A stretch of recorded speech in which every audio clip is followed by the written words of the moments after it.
Hey everybody, welcome back to Leanne's Corner. How are you guys doing today? I hope you guys are having a lovely day. I know I am. Before we get into this video, y'all already know the drill. Go ahead and hit that subscribe button. Turn on that post notification bell so that way you're always notified whenever I upload my videos. Don't forget to hit that thumbs up button. Be active in the comments. And don't forget to share my videos with your family, friends, haters, innovators, and all of those good people. Okay? So, the other night was crazy at the store. We had these 3 people, a female and 2 males, come into our store stealing. So, I'm at the end of my register and trying to get customers to come in because we're about to close soon. So, this guy comes in with this big hoodie jacket on and these big sweatpants. I ain't paying no mind that either he had a weapon under that jacket and in his pants, or he literally is stealing our shit. So I just treated him like a regular customer, because I'm not knowing and I ain't trying to find out. He buys this shrimp pasta salad and he asks for extra bags. So, it was odd because he only had 1 item. As soon as I give this man these bags, tell me why crab legs fall out of this man's fucking pants. So my store manager is standing literally directly across from my register, so he sees everything. And the guy's like, "No, let me clean it up. I'm sorry, it's my mess, let me clean it up." You can tell that this dude is on some type of drugs. He might have not been high at that moment, but you could tell he's on drugs. After the dude cleans up the mess or whatever, Chad starts to walk with the dude, questioning him about these goddamn crab legs that you done stole. Chad's talking over there to the man. I noticed it was a lady with a wig on, checking out the whole situation, but her eyes were like in shock, like, I know the fuck you just didn't. The way she was looking gave me a clue that, okay, yeah, she's with him. Then out of nowhere, this guy comes in who's banned from the store. And he starts yelling at the dude for stealing the crab legs. He was like, "You need to own up to what you did. You need to tell these people what you did. It's best to be honest, this, that, and the third." Mind you, all of them. From the guy that was yelling at him to the guy that was stealing the crab legs, from the lady. They all look like they're drug addicts. All of them. So he's doing all the hooping and hollering, yelling at the man. Then out of nowhere, he was like, "Yeah, y'all need to give me a job. Y'all need to give me a job." And I'm like, "Sir, you're not even supposed to be in here. You're not supposed to be in here. You're not supposed to be in here." And at the time, I'm thinking like, okay, if this dude ain't supposed to be in here, why Chad hasn't called the police yet? Why hasn't the police been called? But Chad is trying to keep things under control. Like, he ain't trying to spend no more time at the store. He's ready to go like everybody else. After all of that, we put the dude that was stealing out. The other lady, she was supposed to have went to the ATM. The big dude comes back up to the front. "Did the lady go to the ATM yet? Did she go to the ATM yet?" So we like, what the fuck? Like, just get what the fuck you came to get and get out. So mind you, as he's asking us about the lady with all this stuff, pants are falling off. They're literally at almost his kneecaps. You could tell they was just drug addicts, just point blank, period. They don't give a fuck how they look. He had all this shit in his hand. He goes back to the back, then he comes back to the front. All the shit that he had in his hands is now gone. Some of the stuff was sitting at the end of my register, and some of the other shit was scattered throughout the store. So the other dude comes back in, and I don't know if y'all seen the movie All About the Benjamins. I'm pretty sure everybody has. But remember the scene where Mike Epps and the 2 old ladies, they were stealing out the fucking store? When the dude came back into the store that was stealing the crab legs, the other guy had walked up to him, and the dude that was stealing the crab legs was like, "Man, yeah, you was being hard on me, this, that, and the third." And it just reminded me of that whole scene of Mike Epps and those 2 old ladies in that store stealing. Tell me why ended up tipping us, and he gave everybody $1. I ain't gonna lie, I took my goddamn $1 because I worked motherfucking hard today.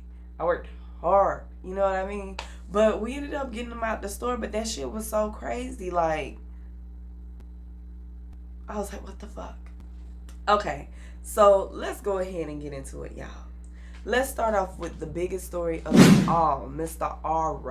Kelly. Okay? So Sparkle's niece took the stand last week and she came out stating that my aunt Sparkle was the one that introduced me and R. Kelly. She was the one that coached me on asking R. Kelly to be my godfather. And the way she coached me, she told me that I should sit in his lap and rub his head and ask him to be my godfather.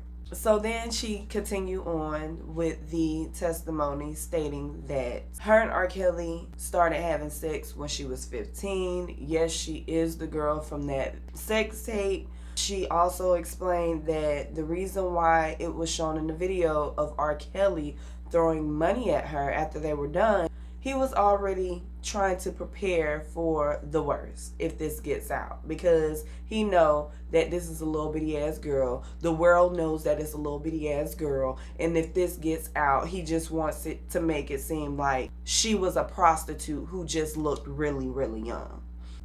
And if she was underage, he didn't know. But so Jane, which is Sparkle's niece, and that's just like a John Doe type of name. So she's more so of a Jane Doe. So then Sparkle's niece continues by stating that she was 15 years old when her and R. Kelly started having sex. And that she was not just scared of this man, but she was also kind of in love with him. You know, this is probably like the first male type of relationship that she's actually had with anybody. So I can see that possibly happening, of her falling in love with her predator. So she goes on and she explains the time where R. Kelly came out to her parents and her father storms off yelling, "I can't help y'all, I can't help y'all, I can't help y'all." The audacity. So the whole time I'm reading this, I'm like, damn, this nigga got some big balls, because you're going to your underage girlfriend's parents to let them know that you've been fucking on their daughter and that you guys are in a relationship.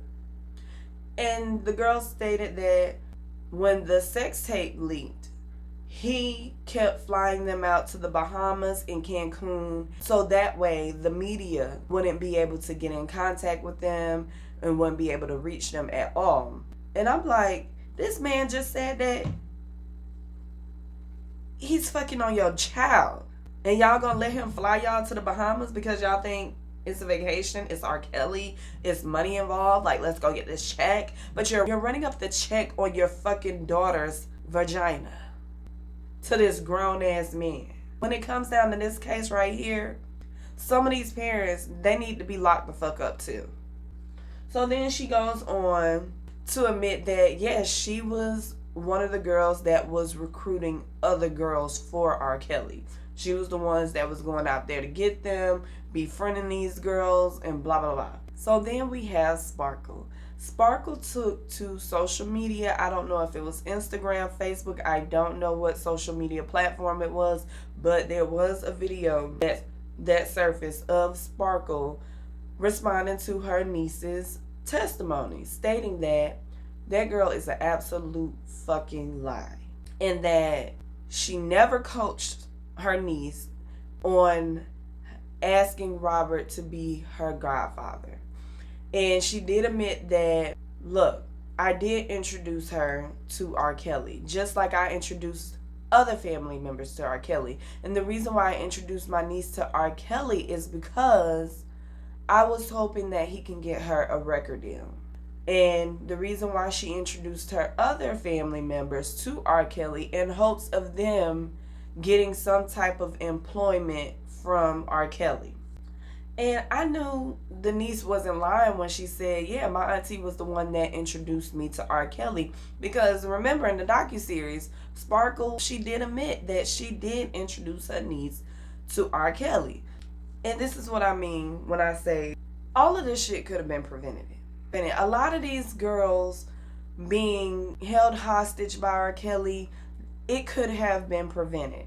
And the reason why I say that is because who allows their underage child, non-adult child, an adolescent, to go and spend time with a grown-ass man because he's promising a record deal?